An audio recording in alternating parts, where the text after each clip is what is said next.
Topic is called spiritual realities, and it could change your lives. Start off with a question.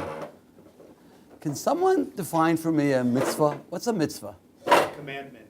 Commandment. Well, that's the translation of the word, commandment. I'm looking for a definition. What do most people say? A good deed. Yeah, that's the colloquial use of the verse. Help an old lady cross the street is do a mitzvah, right? Of course, it's more than that, right? What's a mitzvah? Define me a mitzvah. What's the definition of a mitzvah? Doing God's will. Commandment. Something which elevates you spiritually, brings you close to God. Would you say that?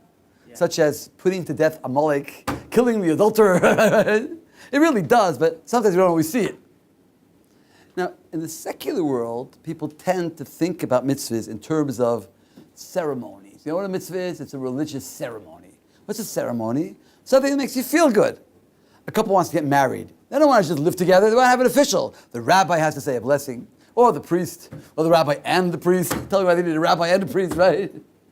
God forbid somebody dies. They can't just put the body in the ground. Got to say a prayer, a eulogy, a kaddish.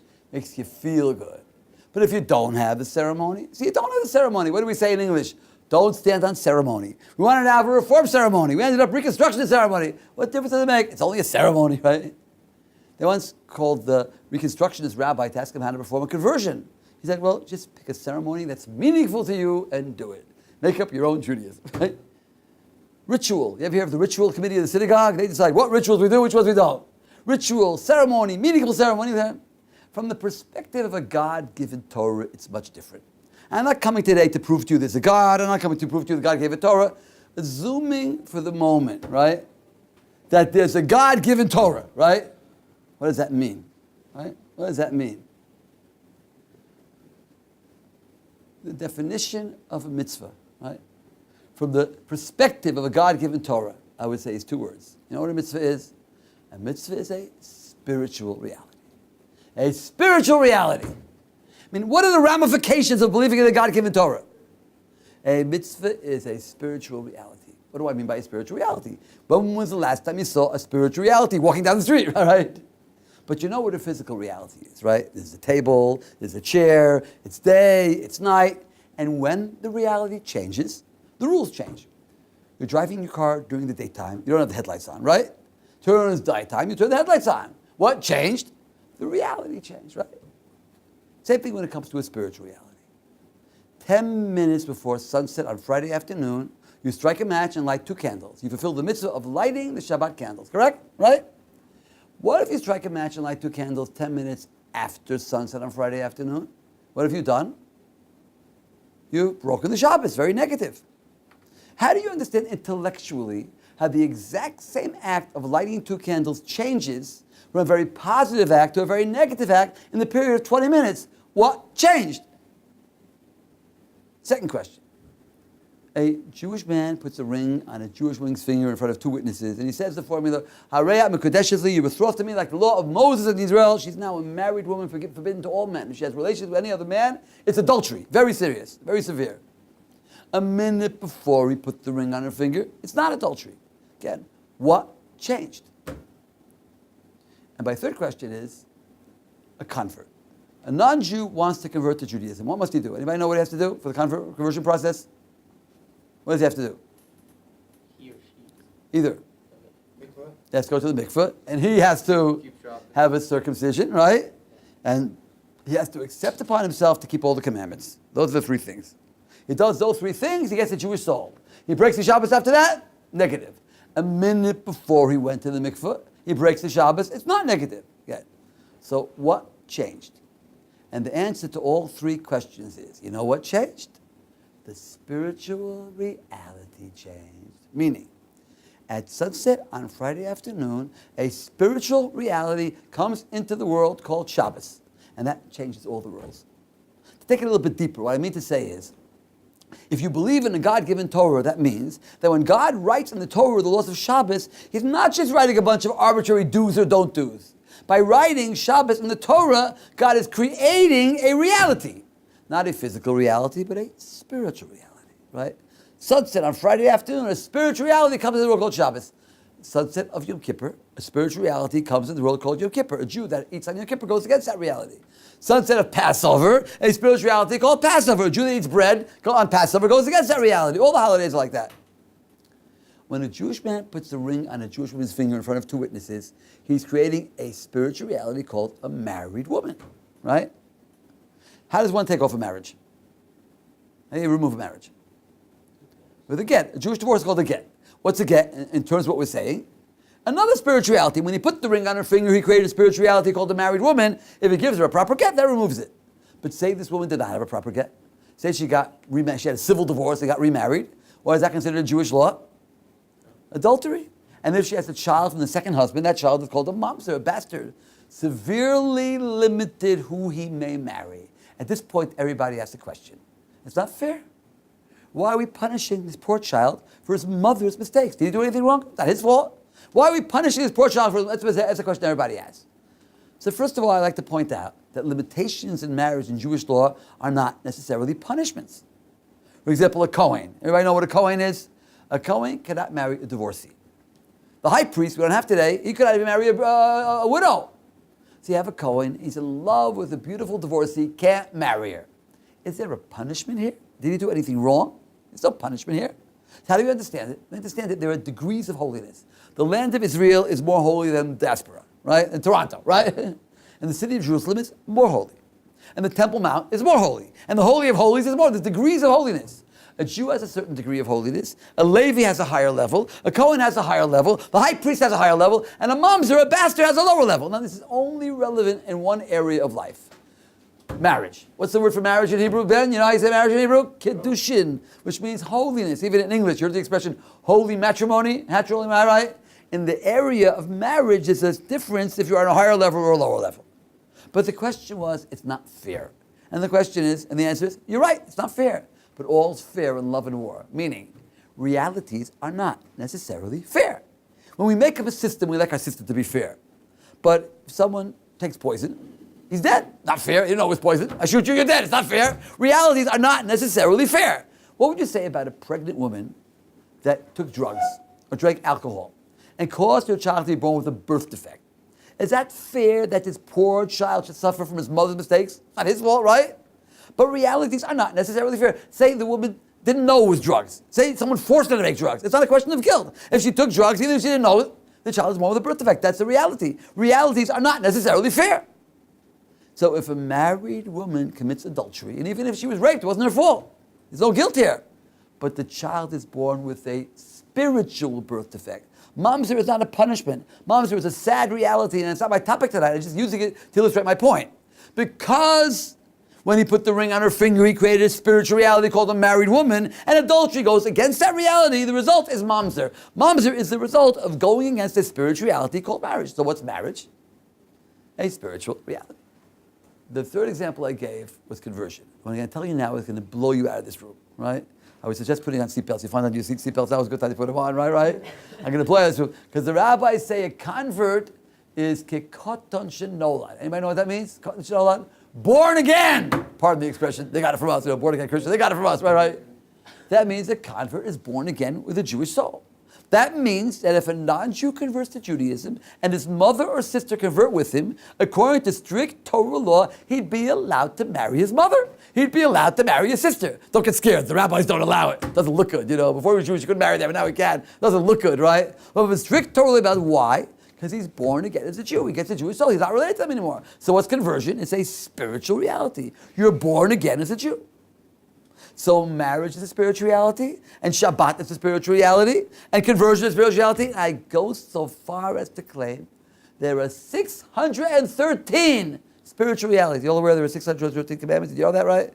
Guy once came into my class. He said, Rabbi, I'm in shock. What's the matter? I always thought there was 10. I just found out there's 613. Don't get scared. They don't all apply today, right? A lady once said to me, Rabbi, I keep the 10 commandments. I said, do you keep Shabbos? Shabbos. I didn't know that was one of them. Did you know that was one of them, right? 613 mitzvahs. 613 spiritual realities, and the difference between looking at a mitzvah as a good deed, as a ritual, as a ceremony, a meaningful ceremony, and the reality is night and day. It makes a difference if you keep the mitzvahs because it's real. You're sending a missile to the moon, you're off by a fraction of a millimeter, you're not going to make it to the moon. That's a reality, right? So what I'm telling you is very powerful. This could change your whole concept of doing a mitzvah, your whole concept of being a Jew. So what I'm going to do now, I'm going to give you a few more examples of how mitzvahs are realities, and then we're going to explain the concept. You want to ask a question on the topic? Yeah, kind of. You said that when someone converts, a male has to have a circumcision. Right. But is circumcision more important? Is that like one of the most important? Is that a mitzvah, or is that just something that? That's part of the conversion process. Okay. If they don't convert, they can't have a convert. You don't have to. You can still be Jewish and not have Shabbos or not. You can still be Jewish, not have a circumcision. If a Really? Jew is born Jewish and doesn't have a circumcision, really? he's still a Jew. But a convert has to have it. And a Jew who's not circumcised is not doing a mitzvah, but he's still a Jew, right? But a convert has to have conversion. So what if this guy could not have circumcision for whatever reason, for medical reasons, right? If a baby cannot have a circumcision for medical reasons, he doesn't have to. But if a convert wants to be a convert and he can't have a circumcision for medical reasons, he can't be a convert. Okay. So I want to give you a few more examples of how mitzvahs are reality. Let's start off with tefillin. You all know what tefillin look like? Black box on the head, black box on the arm. Did you know that on the arm tefillin is a little knot in the shape of the letter Yud? And that knot must touch the box. If the knot doesn't touch the box, it's like you did not wear tefillin. But you ask me a question. It's only a millimeter away. Half a millimeter. What difference does a millimeter make? That would have been a good question many years ago. But today we have a very simple analogy. Take two electric wires and put them a millimeter away. Do you have a current? But it's only a millimeter away. It's got to touch. That's the physical reality. When the knot touches the box of the tefillin, you've got a spiritual current, manufacturer's instructions. God said, put on tefillin. Tefillin have to accomplish something in the spiritual world. If the knot touches the box, it works. Otherwise, it doesn't work. So what's tefillin? It's a spiritual reality. It's real. It just isn't physical. Right? Let's take kosher. My students always ask me, why can't I eat pig? What's wrong with eating pork chops? What would you say if somebody asked you that? Why not? Why not? David, why can't I eat pig? Because God said so. Okay, but some people don't like that answer, right? God said so, right? So I always answer a question with a question. I say, tell me, do you really understand the essence of God? And they say, no. Well, maybe you understand the essence of man. No. Well, you certainly don't understand the essence of a pig, right? So how do you expect to understand how eating the pig destroys the relationship of man and God when you don't understand the essence of God, man, or the pig? Obviously, it's not a logical thing, right? It's not a logical thing, right? It's not an intellectual thing. When someone takes cyanide, it kills them. That's a physical reality. The doctor will explain how it works. If a Jew eats non-kosher food, it can be very healthy to his body, but it's poison to his soul. It puts a block between the Jew and the Almighty. Makes it more difficult for the Jew to feel God's presence. If a non-Jew eats non-kosher food, it doesn't bother him. You know why? A person eats spoiled food, gets a stomachache. A dog eats spoiled food, doesn't get a stomachache. Why? Because the dog has a more sensitive stomach. A person, rather, has a more sensitive stomach than a dog, right? A Jew has a more sensitive neshama. You hear, David? A Jew has a more sensitive soul. Eating non-kosher food doesn't bother a non-Jew. Well, for a Jew, it puts a block between the Jew and the Almighty. So what's kosher? It's a spiritual reality. It's real. It just is. I mean, don't get me wrong. We're dealing with physical phenomena, right? Sunset on Friday, right? And putting the ring on her finger and going to the mikveh. But these phenomena in and themselves are meaningless. It's only because the Torah says sunset on Friday is Shabbos. What's the difference in sunset on Friday, sunset on Wednesday, sunset on Thursday? Still same sunset, right? But God says in the Torah, sunset on Friday is Shabbos. Put the ring on her finger, married woman. Go to the mikveh, convert. See? So kosher is a spiritual reality. It's real. It just isn't physical, right? Let's take business, right? Say you're a businessman, right? You want to buy my watch, Casio Databank watch. We agree on a price. We're about to finish the transaction. All of a sudden, we hear on the radio, the prices of watches just went straight up. We just went straight down. I want to back out. You want to back out. May one back out after an oral agreement? You didn't pay any money. You didn't sign any contracts. An oral agreement. Does anybody know the Jewish law? May one back out? What do you say? No. Any other opinions? Of course, the answer is, it depends. Right? What does it depend on, right? So whenever you buy or sell something in Jewish law, you've got to make a kinyan. Kinyan means an active acquisition. You've got to do an act which demonstrates the transfer of ownership. Either you pick up the object, or you sign a contract, or you pay a down payment, right? Once you make that kinyan, that active acquisition, you can't back out. The rabbi, when he tells you the chametz before the Passover, tells you pick up a handkerchief. This is how you pick up a cell phone, right? The bride and groom at a wedding pick up a handkerchief to make a kinyan on the marriage contract, right? Once you make that kinyan, you can't back out. Until that point, you can. So say Sammy wants to sell his house for $10,000. I want to buy it, but I want to give him a $5 down payment. Now, I'm not required to take $5 for a $10,000 house. He's a nice guy, he agrees. I gave him a $5 down payment. I made a kinyan, I made an active acquisition. The house now belongs to me, and I owe him $10,000 minus $5. Along comes Ben. I'll pay you $20,000 for the house. He says, take your $5 back, I'm selling it to him. Too late. If you sell it to him, you're stealing, right? Because I have ownership of the house. I have ownership. How do I get ownership? I bought it. Someone gave it to me for a present. I inherited it. Makes no difference. If I have ownership and you take it without my permission, you're stealing. So making that active acquisition creates a spiritual reality called ownership. What's ownership? It's a spiritual reality. The Torah says, I have ownership of this object. So now we have definitions.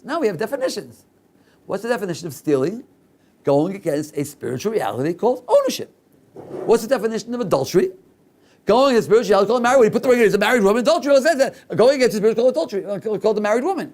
What's the definition of breaking Shabbos? Spirituality called Shabbos. Kosher, spirituality kosher. Yom Kippur, spirituality called Kippur. 613 spiritual realities. In fact, a Jew can actually create a spiritual reality at will. Right here in front of your very eyes, I can create a spiritual reality. How can I do that? So anybody remember the first prayer we say on Yom Kippur? You should all know that one. What's it called? The first prayer on Yom Kippur. What's it called? Anybody know? No. Called Nidre. Oh, yeah. You knew that, right? You knew that, right? I just didn't know it was the first And does anybody know what Kol Nidre means? Everything. All vows. We're taking off our vows. What's a vow? I said a word. I will eat apples. I won't eat apples. I will do this. I won't do that. And that word that I said creates a severe prohibition that is so severe, the first thing we do on Yom Kippur is take off our vows. What's a vow? I said a word, so what? A vow is a spirituality, and kosher is a spirituality, and Shabbos is a spirituality, and marriage, 613 spiritualities. And the difference between looking at a mitzvah as a good deed, a ceremony, a ritual, a meaningful ceremony, and a reality, it's night and day. It makes a difference if you keep Shabbos because it's real. It makes a difference because it's real. It just isn't physical. Okay. So I just gave you some more examples. Now I'm going to explain the concept. I'm going to start off with a story. Does he look like you're in the mood for a story? You're in the mood for a story, right? I don't know if we're telling once, you're in the mood for a story, right? There was a great rabbi in the last generation named Yerucham Yudovitz from the Mir Yeshiva in Lithuania. The story goes that Jew came to him and said, Rabbi, how can you sit in your little room in Lithuania and claim that your Torah is true and all the philosophers in the world who disagree with your Torah are all wrong? Maybe there's some big philosopher in China that's written a whole book of philosophy which is different than your Torah, right? You haven't even read his book. How can you disagree with him without hearing what he has to say? Is that a good question? How can you disagree with somebody without hearing what they have to say? Is that a good question, David? Yes. Luckily, I have a good answer. Right. And the answer the rabbi said to him was, what would you say if I told you a great big philosopher in China has written a 10-page paper to prove beyond the shadow of a doubt that man requires 6 fingers to function properly. 5 fingers are not enough. David, what's your opinion? You think 5 fingers are enough, need 6? What do you think? I think 5 is enough. Wait, Sam, you think 5? But he's going to prove you need 6, right? Someone's going to prove to me, this is not a table, it's a chair. Go ahead and prove it. I know it's a table. Someone's going to prove it. It's not nighttime, it's daytime. Go ahead and prove it. In other words, when you have a reality in front of you, you can disagree with the other side without even hearing what they have to say because you have a reality in front of you, right? I know it's a table. I know it's nighttime. My experience has taught me that 5 fingers are enough, so you can stand on your head. Got it, right? Said the rabbi, for me, Torah is a reality. I study Torah. I understand Torah. I live Torah, right? When Torah becomes one's reality, you can disagree with all the philosophers in the world without even hearing what they have to say because you have a reality in front of you. So at this point, I usually get a question. Rabbi, you're telling us there are 613 spiritual realities. I never saw spirituality in my life. Maybe there's no such thing. Maybe you're just making all this up. Can you prove to me the existence of a spiritual reality, right? You're about to ask that question, right? Well, I don't like to use the word prove because my experience has been no matter what you say, they'll say you didn't prove it, okay, right? So I prefer to use the word demonstrate. I can't prove it, but I think I can demonstrate, right? And I start off with a question, right? David, I'll ask you a question. Do you see with your eyes or do you see with your soul? Physical eyesight, which one? Eyes or soul? Soul. I see with my eyes. Hear with your ears or your soul? I hear with my ears. Think with your brain or your soul. That's a little more, brain. That's, some brain is like a little bit, it's not so physical. You say both. You cover all your bases, say both. Because most people say they see with their eyes, hear with their ears, think with their brain. I'm going to prove he's wrong. How can I prove he's wrong? Imagine there's a man standing right here, and he just died. He's lying on the floor dead. Does he have eyes? He has, there are eye banks. You can actually transplant the corneas. The eyes still work, right? But can he see? Yeah. No, he's dead. Can he see? Apparently he can. That's what I heard. He's dead, man. Does he have ears? He has ears. Let's say, hold on. He has ears. Can he hear? He has a brain. He has a brain. Maybe someday they learn how to transplant brains. Imagine having Einstein's brain transplanted into you. Maybe the brain still works, but he can't think. So tell me. Okay. Okay. Okay. I just heard wrong. Save it later. Okay. Save the question for later. Because I'm in the middle of something. Tell me, what is a dead person missing that a live person has? It's not just the body isn't functioning. People aren't cold, but they aren't functioning. What is he missing something? Electrical connections. Right? Soul sounds too religious, right? Call it life, call it force. In other words, the eyes and the ears and the brain are only instruments, right? You don't see with the eye of your camera. You don't hear with the antenna of your radio. They're instruments that bring the message to you. Now the question is, who are you? Leon, are you your hand?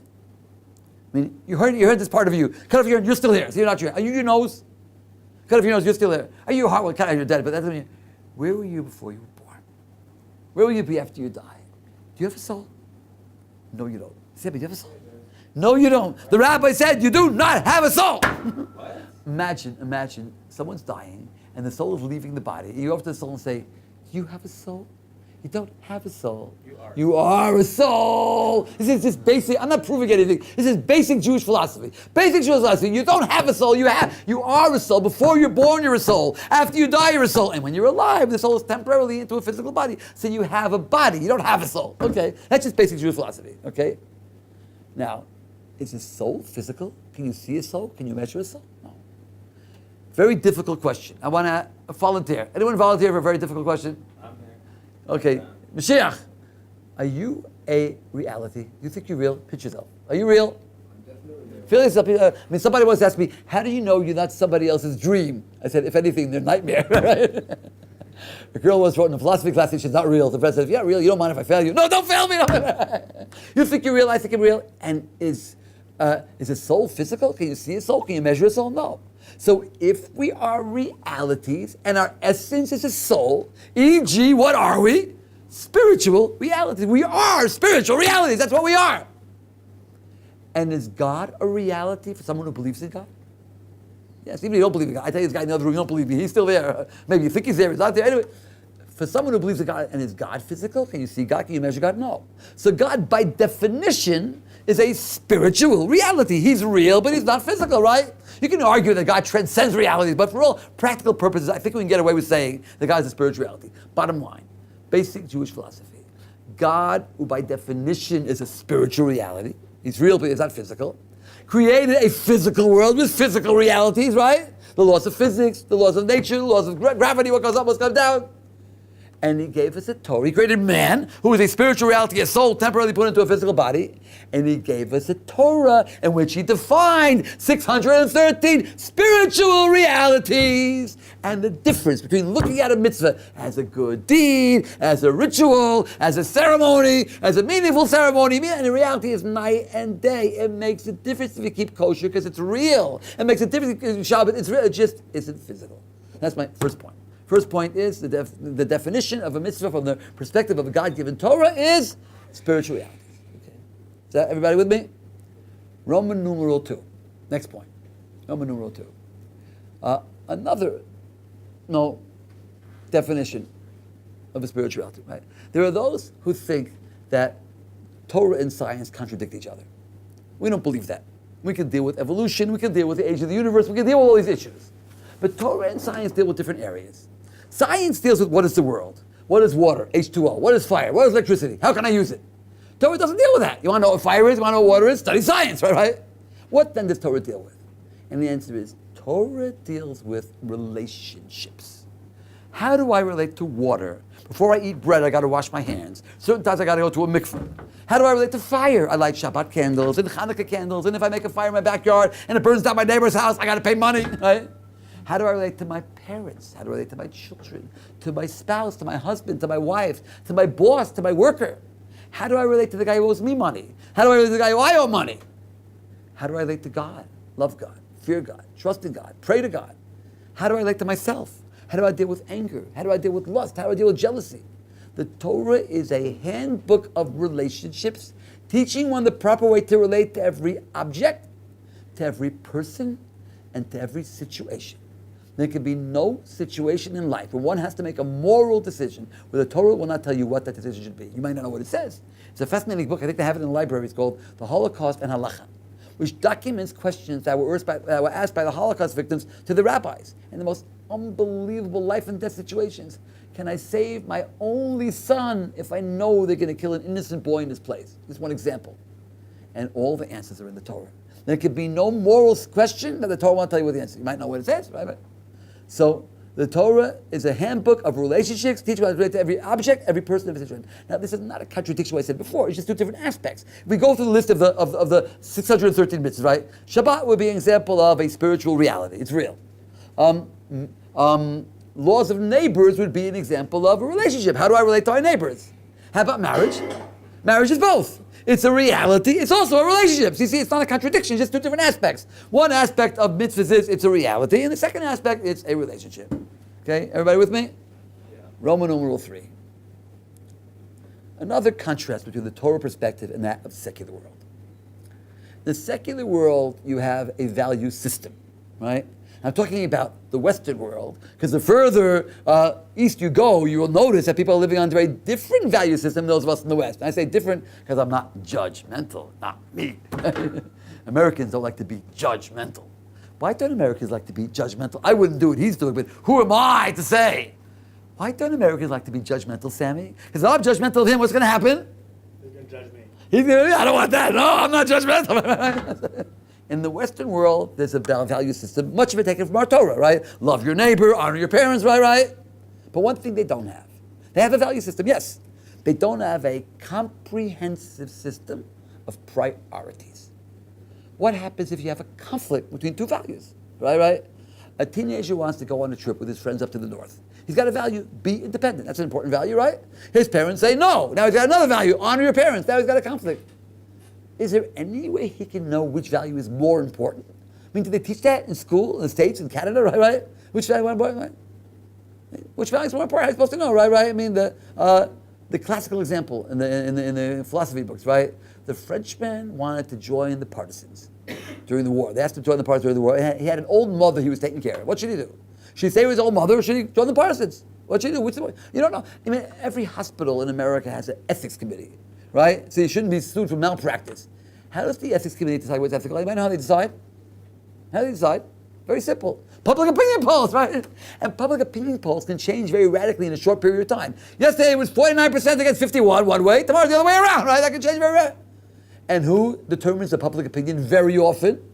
The media, right? The media.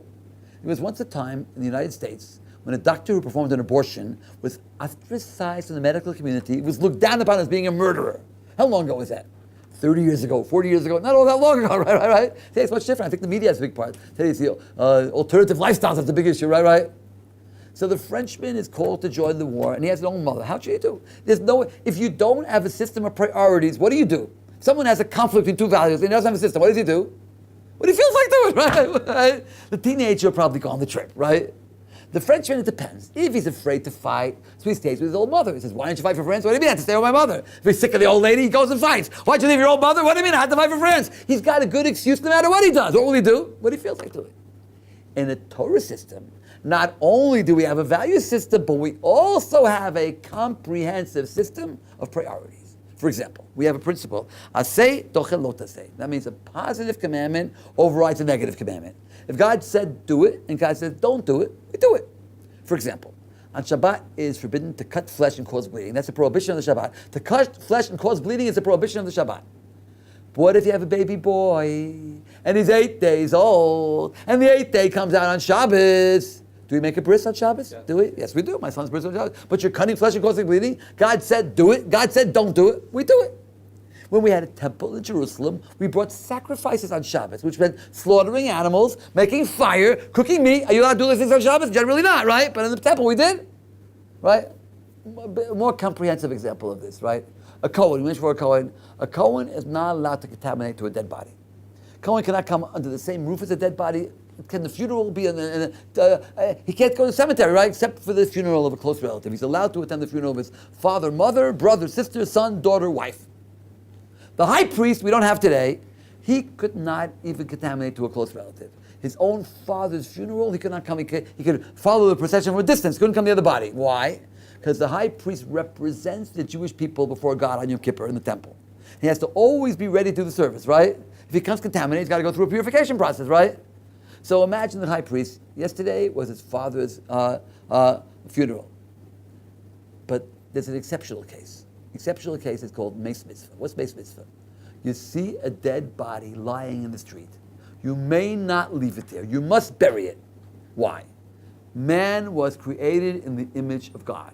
Whatever that means. That can mean many things. We'll see soon. That can mean man has the ability to be godlike as opposed to animals. That can mean man has free will, as we can talk about in a minute, right? Whatever that means, it's an image of God that is rotting in the street. That's a desecration of God's name. The Rabbi's given an analogy. 2 identical twins. One became a king, the other one became a highwayman, a robber. They caught the highwayman, hung him up on a tree, and everybody who passed by said, hey, look, the king is hanging on the tree. It's an embarrassment for the king to hang up his lookalike on the tree. It's a desecration of God's name, that an image of God's right, you must bury it. But what if you're a Kohen and you see a dead body lying in the street? So if someone else around who's not a Kohen, let the other guy do it. If you're the only guy there, you must do it. What if you're the high priest? Yesterday was his father's funeral, couldn't come near the body. Tomorrow is Yom Kippur, he's on his way to Jerusalem. He's the only one who can do the temple service on Yom Kippur. And he sees a dead body and there's no one else around. What must he do? Tell me? Move it himself. Bury.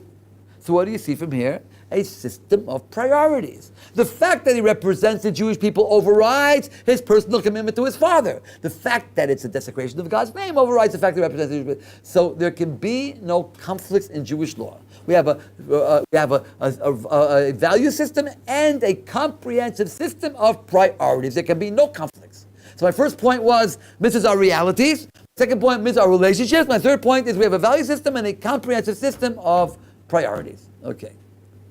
Everything good? Roman numeral 4. Right? There are two basic fundamental principles in Judaism which seem to contradict each other but really don't. What are they? The first is called free will, bechira. We believe that every human being, I'll say every mentally healthy human being, someone who's mentally ill, I don't know how much free will they have, I don't know. But every mentally healthy human being has to some extent free will. Some have more, some have less. But that's what gives meaning to their lives. Without free will, there's no meaning to life, right? You don't take a child, lock him in a closet, give him a candy bar. You're such a good boy. You had no choice. He was locked in the closet. Like my kids in the closet. Sometimes lock him in the closet.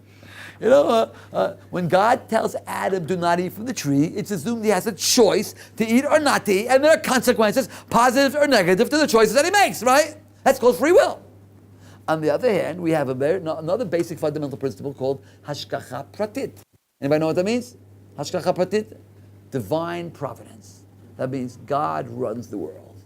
Matches are made in heaven, and the fact that you're in this class today is for divine providence. God makes things work. God runs everything, right? You know the joke about the older man and younger man were in a train together, and the younger man asked the older man, "What time is it?" He didn't answer him. "What time is it?" Didn't answer. "What time?" "Okay, it's 12 o'clock." You know why I didn't answer you? I'll tell you why, because I know how these things work. We'll get into it. You ask what time it is. We'll get into a conversation. You'll find out I have an eligible daughter, and you're an eligible bachelor. You'll end up marrying my daughter. And I don't want my daughter to marry someone who can't afford a watch. Divine providence. God runs the world, so it seems to be a contradiction. Is it my choice or is it God's choice? The reason why it's not a contradiction is because we do not have free will in every area of life. For example, do I have free will to become a millionaire? If I make the effort to be a millionaire, am I guaranteed I'll be a millionaire? Yes or no? No. Try your best. Maybe no. You try your best, but you're not guaranteed. Do I have free will to be healthy if I'm ill? I'll take the medicine, have the operation. Guaranteed healthy? No, try your best to be a millionaire, try your best to be healthy. But ultimately, rich or poor, healthy or ill is up to God. Free will is limited to one area of life, and that is morality. If I make the effort to be a good person, guaranteed I'll be a good person. If I make the effort to be a bad person, guaranteed I'll be a bad person, right? So how do the two interact? Divine providence means God puts us into situations. And in the situation God puts us, we've got to make a free will decision, right? God decided that I'm rich. I won the lottery. I inherited $1 million, right? Am I going to keep, that's divine providence. Am I going to keep the money for myself or help others? That's free will. God decided that I'm poor. Am I going to steal or make the best of it? God decided that I'm healthy. Am I going to climb Mount Everest or help mankind? God decided that I'm ill. Am I going to complain all day or make the best of it? In every situation one is put, he's got to make a free will decision. In fact, just to prove it's not a contradiction, there are actually 2 holidays in the Jewish season, one of which the main theme is divine providence, and one of which the main theme is free will. So you see, it's not a contradiction. What are the 2 holidays I'm referring to? Anybody know? Which holiday is divine providence? Which holiday is free will? Anybody know? When is it decreed what's going to happen the year ahead? Who's going to live and who's going to die and who's going to win the lottery and who's going to get married and who's going to win the election? What nation? War, peace, famine, plenty. It's all decreed on Rosh Hashanah, right? So what do we do on Rosh Hashanah? We take the apple and we dip it in the honey. You heard about that custom, right? To ask God, give us a sweet year. That's divine providence. And what comes after Rosh Hashanah, Ben? And what's Yom Kippur all about? Free will. What decisions did I make in the situations God put me last year? Boy, did I mess it up last year. Next year I'll do a better job. Isn't that Yom Kippur, right? So Rosh Hashanah is divine providence. Yom Kippur is free will. So you see, it's not a contradiction. God puts us in situations, right? And in this situation we're put in, we've got to make a free will decision. And finally, I come to my final point. Roman numeral 5, I think I'm up to the last one. What is the definition of free will? Are all choices free will? You know, my secular neighbors tell me, you Orthodox Jews don't have free will. Shabbos morning, I go to the synagogue. I can go to the beach. I can go to the movies. I can go driving in the country. I got a choice. You know, I got free will. You don't. Because I can go to the beach too. So as I told you, I always answer a question with a question. I tell them, imagine, you go to the ice cream parlor. They say, would you like vanilla, chocolate, or strawberry? Is that free will? Right? What's your name? John. John, is that free will? Are all choices free will? I'll give you a better example. You have a dog who is hungry and thirsty. Put the dog in the middle of a room. On one side of the room you put food, on one side of the room you put water. Where will the dog go? How many say food? Raise your hands. How many say food? How many say water? Raise your hands. What's the real answer, Sam? What's the real answer? It depends, right? What does it depend on? Is he more hungry? Is he more thirsty, right? If he's more hungry, go to the food. What's it, right? You'll agree, right? Yeah. Can dogs have free will? No, you have to have intelligence to have free will. But can they make choices? Yes, you can choose to eat or eat. Now I want you to think for 1 minute. What is the difference between all the examples I just gave and free will? In all the examples I gave, it's really, we'll call it preference, right? I'm choosing one thing. I'm choosing what is good for me. Would I rather have vanilla chocolate, vanilla ice cream, or chocolate ice cream? Would I rather go to the beach or to the movies? Would I rather eat? Would I rather drink? I'm choosing what is good for me, preference. The definition of free will, in my humble opinion, is the choice between what is good for me and being good. I repeat, write that down. What is good for me and being good. You will ask, isn't being good for me? Definitely in the long run, being a good person is good for me, but not necessarily in the short run. I'm very hungry now. There's a nice non-kosher hot dog stand right here. I smell the mustard. My mouth is watering. Good for you at the moment is eat that hot dog. Being good is keeping kosher. Shabbos morning, hot summer day, Tel Aviv, right? Good for me at the moment is go to the beach. Being good is keeping Shabbos. But you'll ask, how do I know what being good is? Isn't everybody good? Ask a bad man, are you good? Yasser Arafat, Saddam Hussein, Idi Amin, Adolf Hitler, Joseph Stalin. Are you a good man? What do you think he'll say? What do you say? Yes, of course. No one's better than me. I'm fighting for the Palestinians. I'm saving the world for the Jews, right? How do you know what good is? Is morality absolute or is morality relative? That's what it tells you in school these days. They teach you it's relative morality, right? But you know there was actually a court case over this issue? Very famous court case. I'm sure you all heard of it. Very famous court case over the issue, is morality relative or absolute? And it was called the Nuremberg trials. And what was the defense of the Nazis in the Nuremberg trials? Anybody know? We were only following orders. In other words, we were just following the norm of Nazi Germany. And Nazi Germany was considered very positive to kill Jews, right? In your society, you don't kill Jews. In our society, we kill blacks. You don't kill because morality is relative. So what right do you have to judge us based on the norm of your society? We were only following the norm of us because morality is relative. That was their argument. And everybody understood intuitively, without even speaking this out, that the right we have to judge the Nazi war criminals, if not only because of the fact that we happened to win the war, if they would have won the war, they'd be judging us, but because there are certain values that go above society, such as do not murder. And if your society tells you to murder, then you've got an obligation to rebel against that society. And if you don't rebel against that society, then you're responsible and you can't blame it on your society because morality is absolute, which, by the way, means God. Because if there's no God, what makes anything absolute? Who am I to say? There's nothing absolute with no God, right? So the definition of morality, right? Definition of free will is a choice between a choice between good for me and being good. And how do you know what being good is? That's why we have a Torah. The Torah defines what being good is. Without the Torah, you're playing life by ear. What's good? So I will now repeat the entire class in one sentence. Listen fast, and then we'll have time for questions. Okay?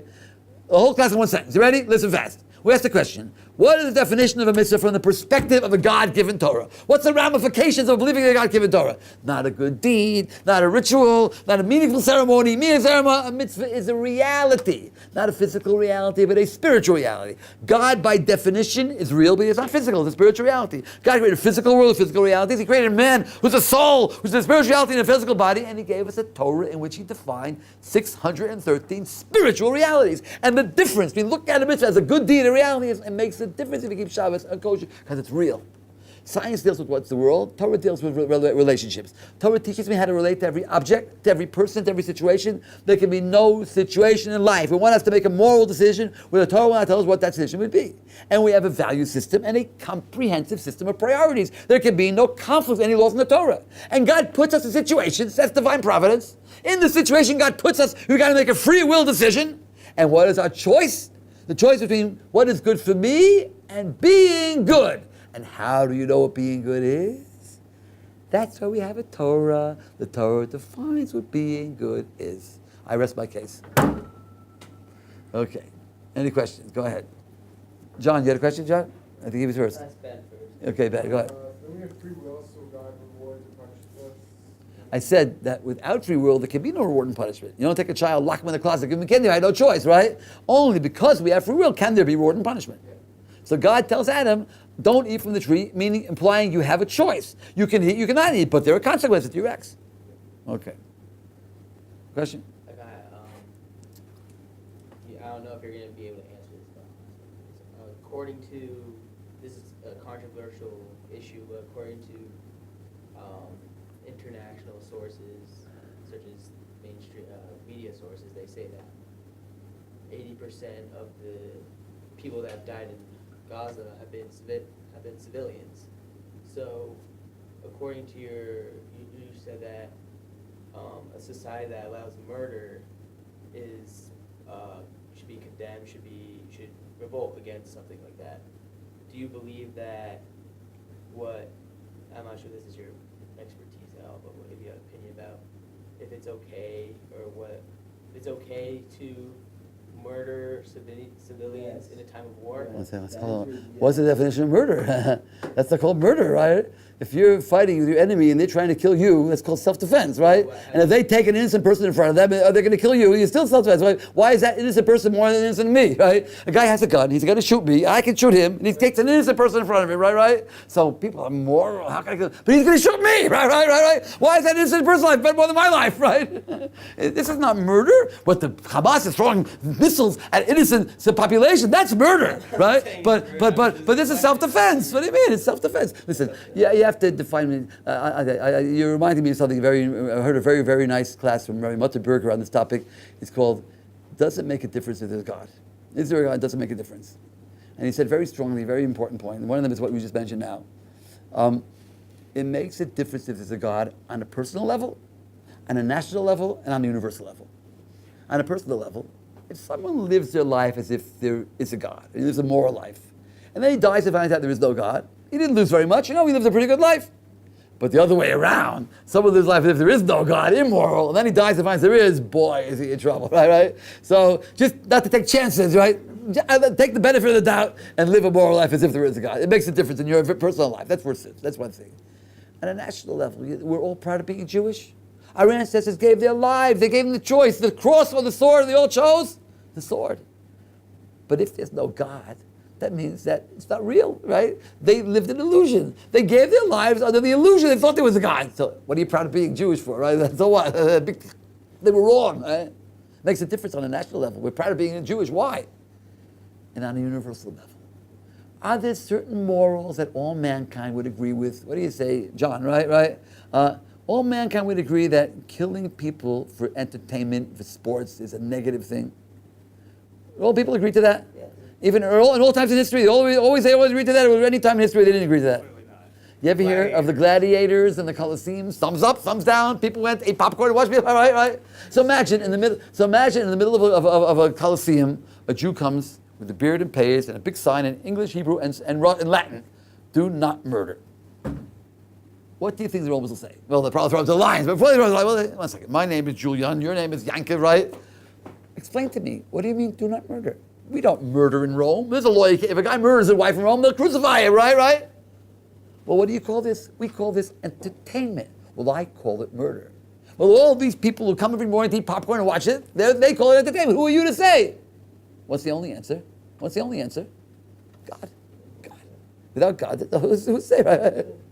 Would all mankind agree that killing babies is a negative thing? Infanticide among the Hindus? Right. Who stopped the Hindus from killing babies in Pakistan? The Muslims, because they had a Quran. Who stopped the Hindus from burning the wives? The British, because they had a Bible. Right. It makes a difference if there's a God on a personal level, on a national level, on a universal level. Right? So this issue is it's such a simple issue. They're throwing bombs at us. It's self-defense. Self-defense. You have to fight. You have to kill. If they take their own children and put them as hostages in front of them, we try our best not to kill them. But if we can, that's not murder. That's not murder. That's self-defense. Right? That's not entertainment either. That's self-defense. Self-defense is you have to. Right? Who said that person's life more than my life? Right? Why is that person's life worth more than mine? They're shooting individuals. Yeah, that's simple. There has been a lot of murder in the name of God as well, though. That's true.